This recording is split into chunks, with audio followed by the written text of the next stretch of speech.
So I will not be talking about deployment tools for OpenStack. That's unfortunate because that sounds awesome.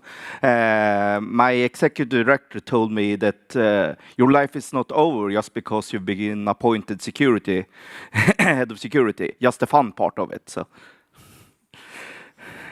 now, anyway, what I'm going to be talking about a bit is ENISA. How many here are familiar with this government agency? Have you heard about it before?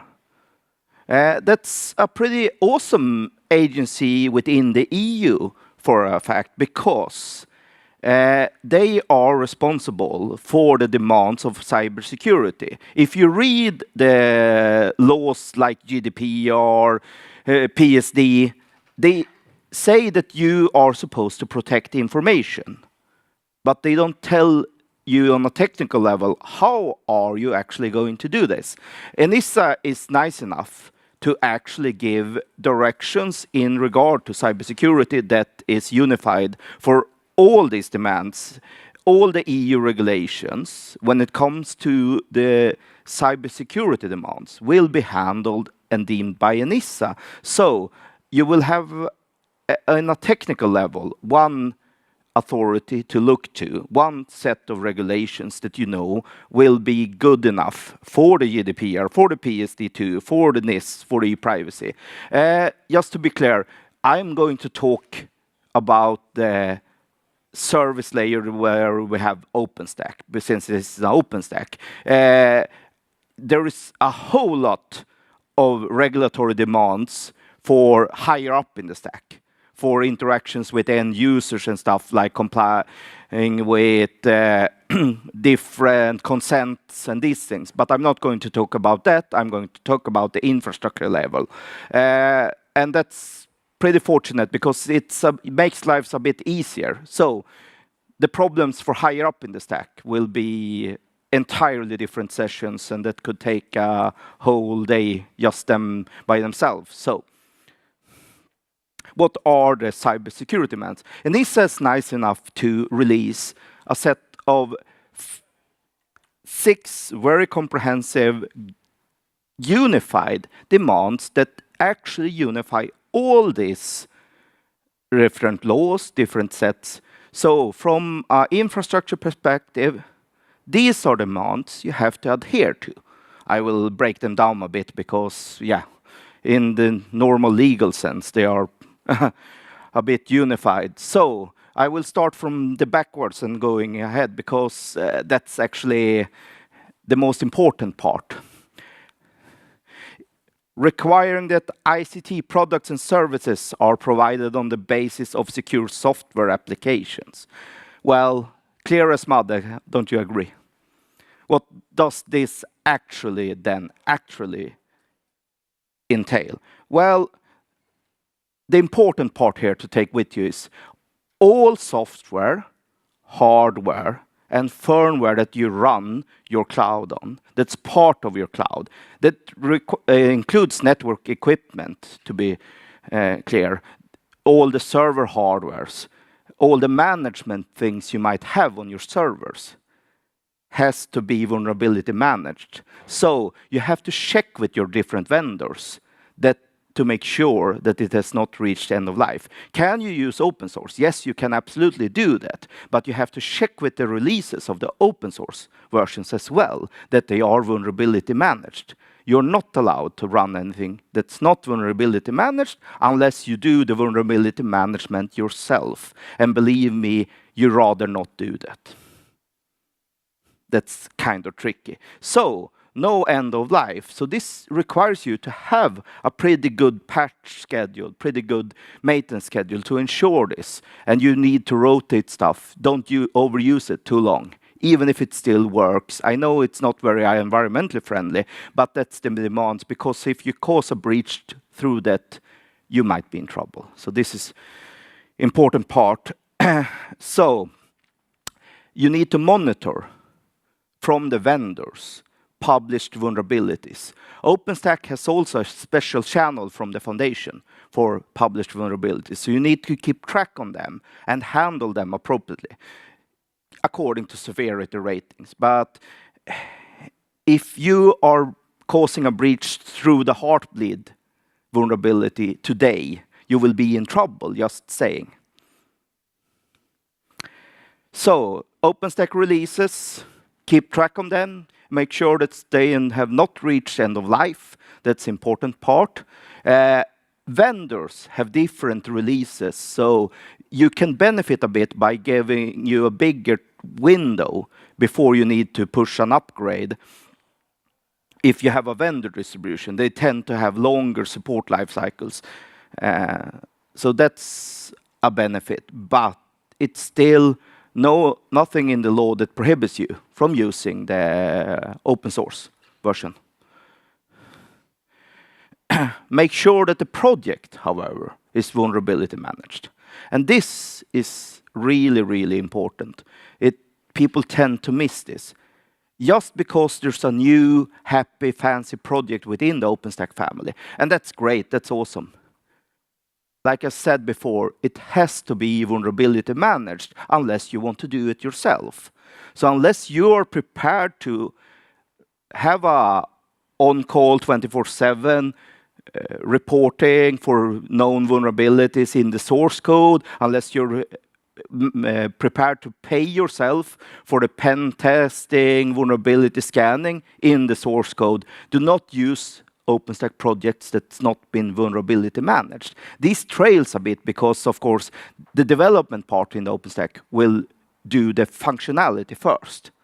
And then the security team will start to make the vulnerability management of the project itself. So not all OpenStack projects are vulnerability managed. And this is important that you track if you're using the open source software. And it's especially important that you keep track on the vendor agreements, because I do know that the major distributions of the vendors do not include all OpenStack modules, even though they include them as a functionality. They do not include them in the vulnerability management.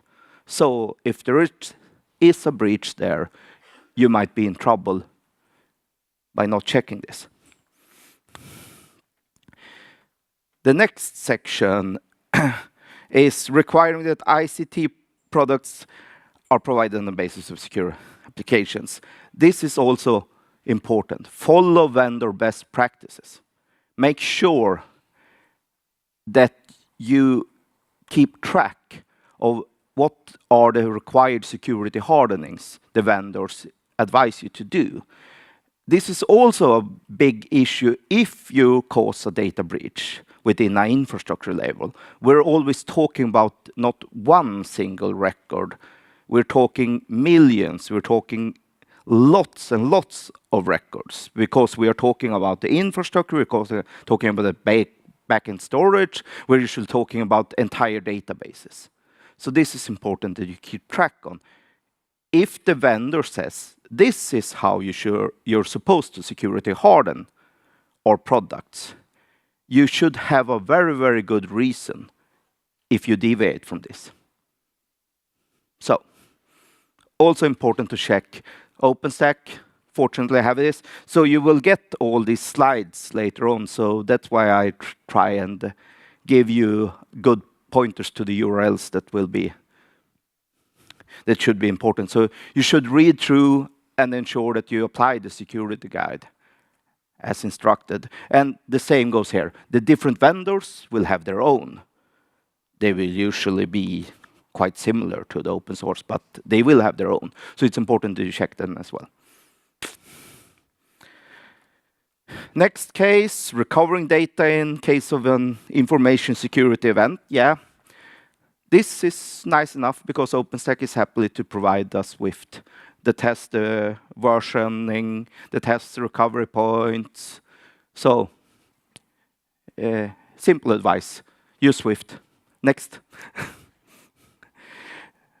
We have topic number 3 and 4. I gather them together because they tend to follow together a bit. Recording any transactions related to protected data.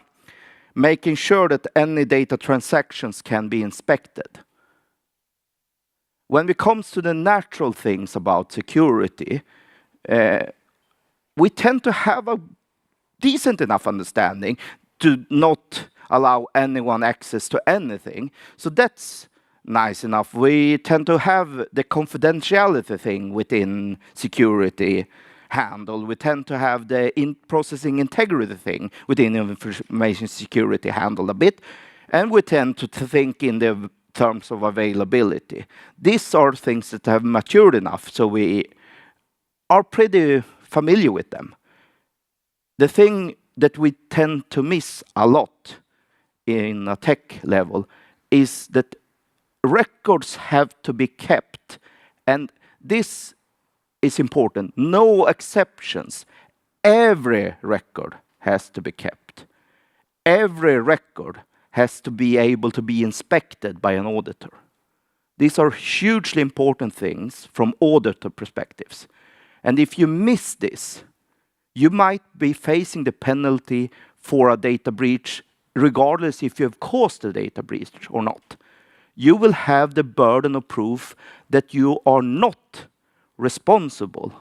So, the EU might fine you because you're lacking in evidence that you are not responsible. This is important to know. So, keep the logs. The unfortunate part from an OpenStack perspective, and remember now, I'm talking about the OpenStack layer here. Like I said, you have bigger issues further up the stack. Further up the stack, you have huge issues by keeping track of records. Exactly who made what, who changed what.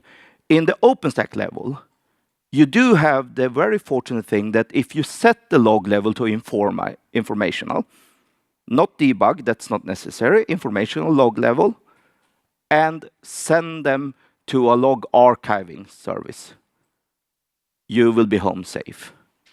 Add to this is that you really, really want to ensure that the logs have not been tampered with.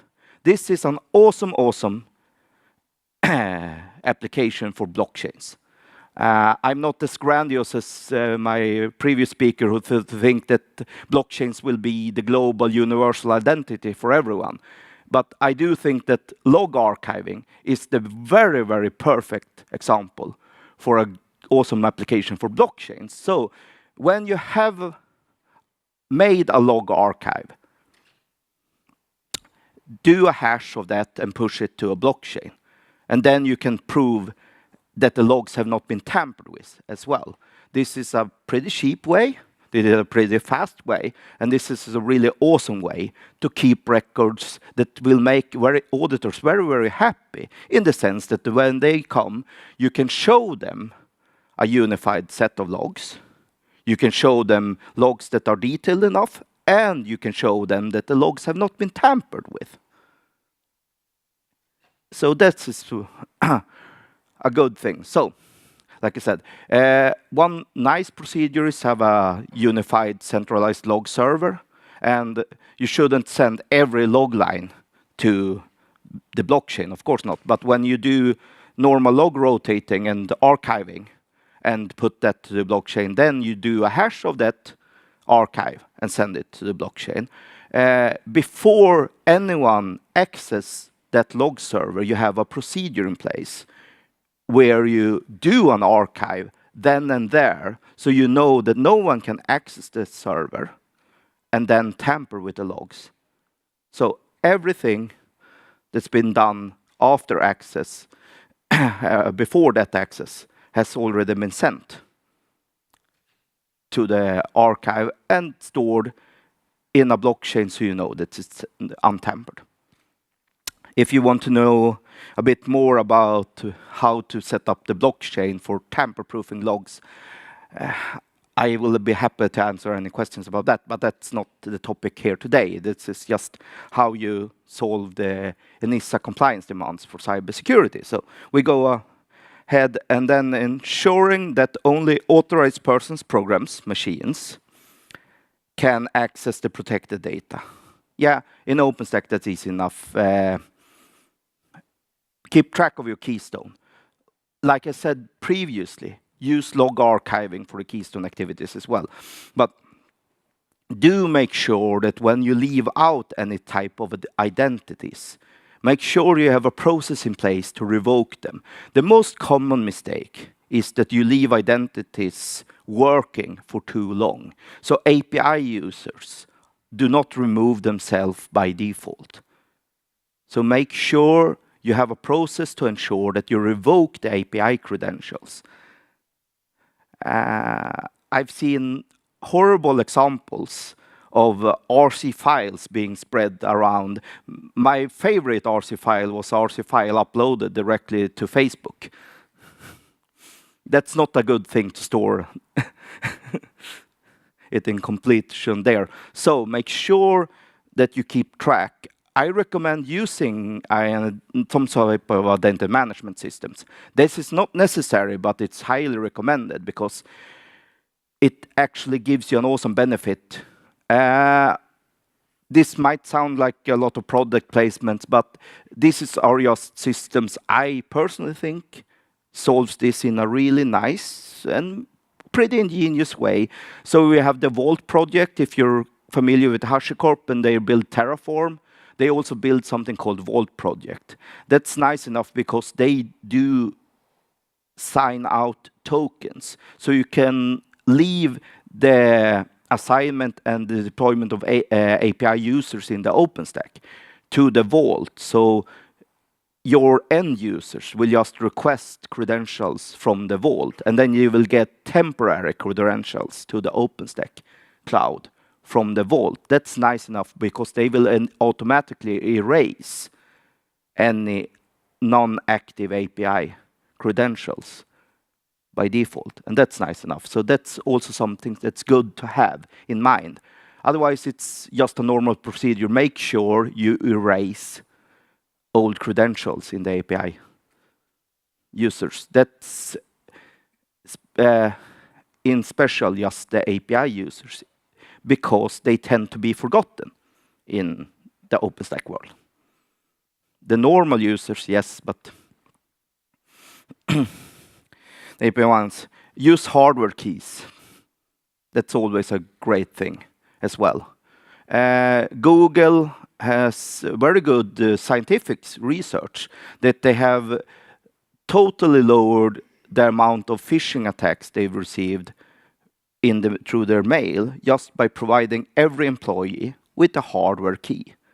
So you need to have a hardware key to sign into your mail account to Google. Now, if you're a Google employee, yes? Is that applied to any two-factor, or is it specifically hardware-based two-factor? Now, it's you don't even. Yeah, the question was: is this applied to any two-factor, or it's specifically the hardware two-factor? And to answer your question, it's actually not even a two-factor. They use this as the only factor. You can apply a two-factor to this by applying a PIN code as well. But in actuality, they just replace passwords with a key in the first sense. And that has been good enough to reduce crazy amount, because it's the stolen passwords that are a big threat. What I recommend with this is that you put a certificate or an SSH key on that, because then you can have the normal procedure like a physical key. Hello, dear technician. Sign this paper. Here you have key with this identity. This is your key. When you leave us, when you return the physical key, if you need to return a password, you can't really do that unless we kill the technician. That's always an option, of course, but not a very legal one. So you have to change the password. You have to revoke that credentials. With a specific key, you can always ensure that you get the key returned. Or if they lose it, you do revoke it, of course. But still, you have a transfer where you can keep a log on, have you physically given out someone. And to answer you, if you want to beef up the security, of course, you add a second factor by a PIN code for this. And that's a really awesome thing. But just replacing passwords with a key gives you tremendous benefits. So that's highly recommended. It works very well with the OpenStack environment. So that's also something to keep in mind. Protecting data against accidental or unauthorized storage, processing, access, disclosure, destruction, loss, or alteration. Yeah.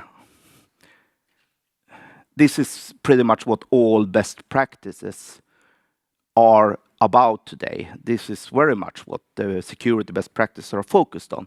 So that's why I leave it for last, because this is easy enough, because you do have a lot of best practice advice on this topic. It's the rest of them that you tend to forget, like keeping really good auditable logs is just as important as keeping unauthorized people from accessing your data. We tend to be good at this. We tend to think about this, but we tend to forget about the procedures to prove that we are good at this. Don't forget that. This is also just as important that you can prove that you're actually doing this to an auditor as actually doing this if you want to survive the legal risks and liabilities. OpenStack themselves have a really good, awesome project called Ansible Hardening. Big shout out to Major Hayden, who has made an awesome job with this. So I usually say when it comes to OpenStack and security, we do what Major Hayden tells us to do. Apply Ansible Hardening, and then you're pretty home safe with the first requirement and the most basic requirement, because this, is awesome because you can still apply it to VMs. You can even apply it to containers if you want to. So that's a really terrific way. And since it's an Ansible playbook, you can do it for auditing and testing as well, because you just run it to check and verify that it has not been changed. And that's a great way. And then you push the logs to the log server, where you have a blockchain to prove that you have not tampered with that. Okay. We're pretty nice on time, actually, so that's good enough. I want to talk a bit about the different legal exposures so you can make a risk assessment as well. Like I said, in the infrastructure level, if you have a data breach in the infrastructure level, we're usually talking big chunks of records. We're not talking single things. We're talking big chunks. And that's big severity. What are actually the exposures set by these laws, these regulations? It's mainly GDPR, but also financial data and these things. Then you have 3 different things you need to keep in mind. And this tends to be confused and mixed up because you tend to only talk about one of them and miss the others. And this is important. You have the administrative sanction fees from different government authorities. These are what GDPR, for instance, say 2 or 4% of your global annual enterprise turnover, or 10 to 20 million euros, depending on what's largest.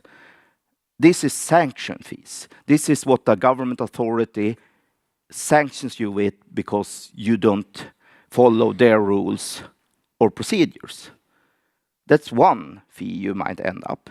You might get real fines. That is actually a breach of law. A fine as you're speeding. You get a ticket. This is a criminal fine that you might also be sanctioned with. These are not the same, just to be very clear. So there are different procedures. One is a civil court, the other one is criminal court. And the third one that you have opened up with GDPR, with PSD2, with NIS, is that we're quite unfamiliar with class action lawsuits in Europe. The US are very used to this, so they just do a liability check and are quite familiar with how to handle class action lawsuits. But in Europe, we're not used to this. This opened up with GDPR. if you have a data breach, like for instance a database with people's personal information being leaked, every single individual that was part of that leak has then the right to make a lawsuit against you. This is a class action lawsuit, so they can gather up and make a lawsuit. And this means that even though they might not be very severe in say you get they get a lawsuit and say, okay, your home address was leaked, we deem it as a fine of 10,000 euro. This is an actual case where home addresses was leaked unauthorized. 10,000 euro.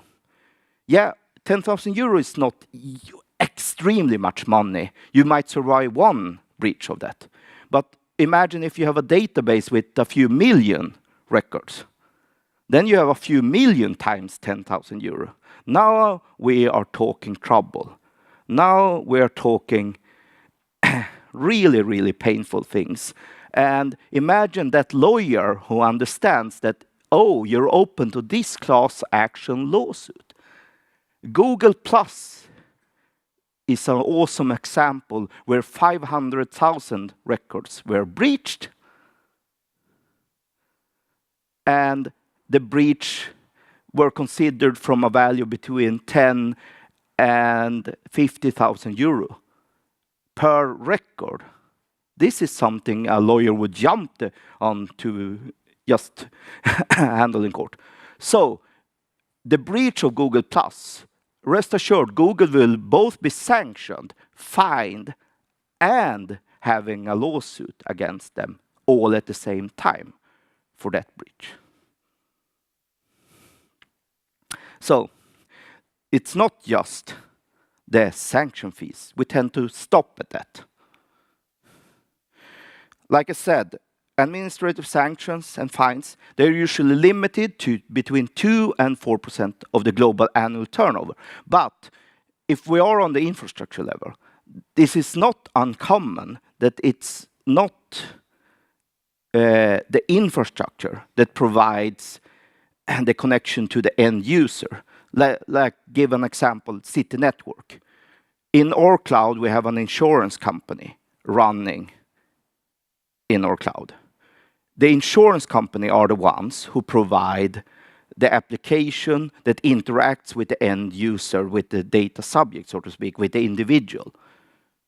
It's the claim of the insurance company that we need to be handling. Because if we causes a data breach in the infrastructure, it's still the fine of 4% of the annual global turnover of the insurance company that we need to face.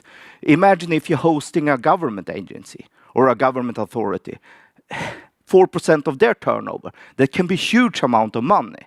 So it's not your companies. It's what are the turnover of the data controller, the ones who actually host the data for the end users, the data subject. It's their turnover that you need to look for in a risk assessment. So we at City Network do not need to do a data breach assessment based on we would get fined at City Network. No. We need to do risk assessment as we would get fined for the insurance company or for the bank when we have a data breach.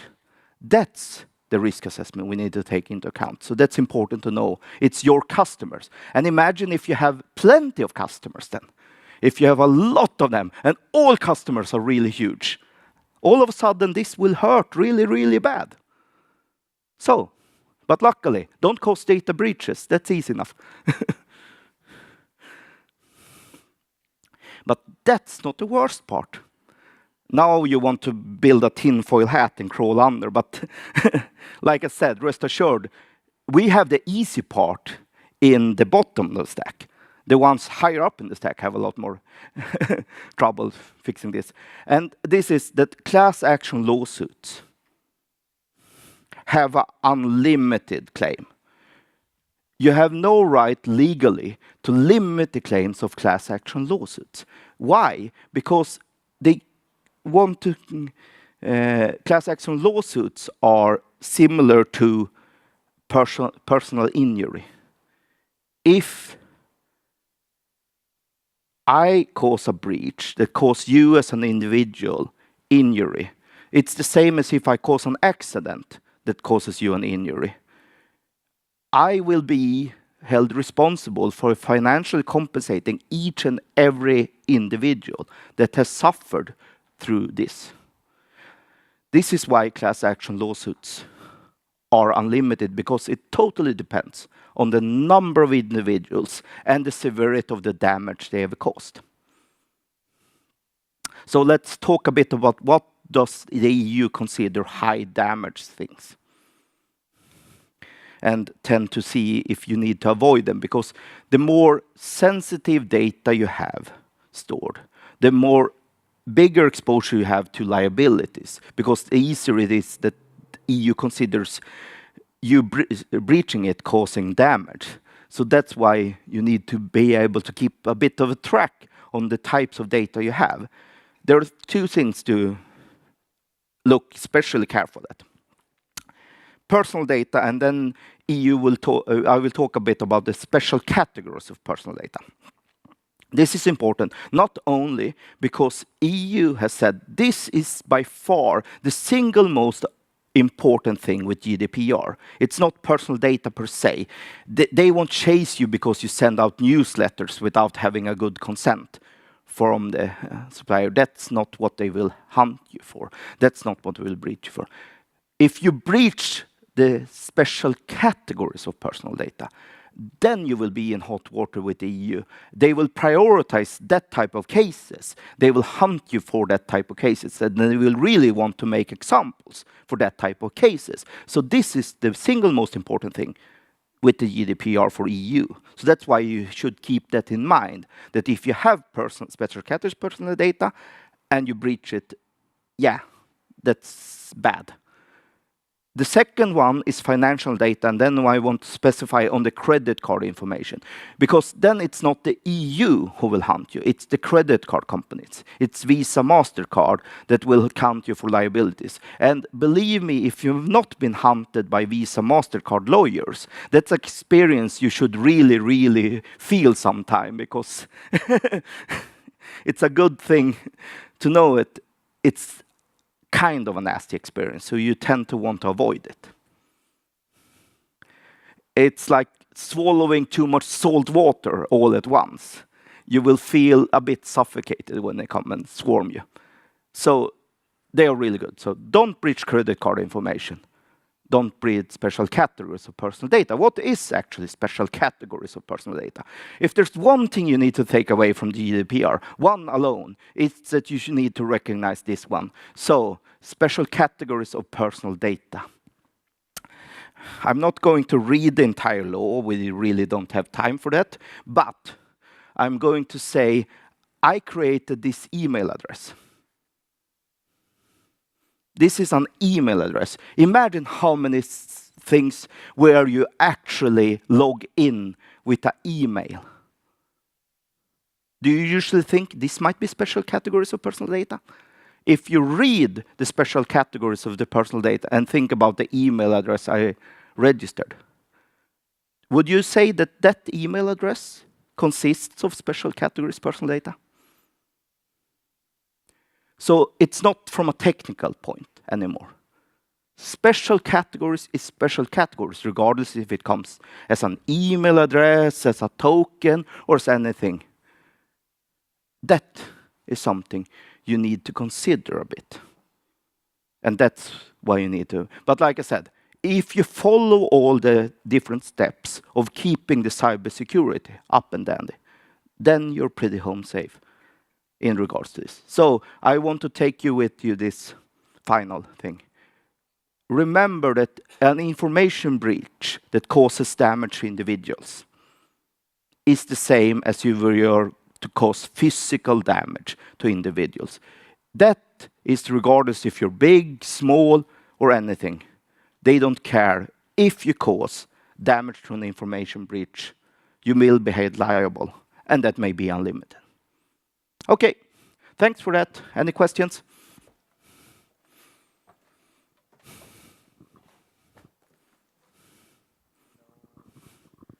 Okay. good question. Thank you. Okay. Thank you very much, Kim. Thank you. Thank you. Thank you very much.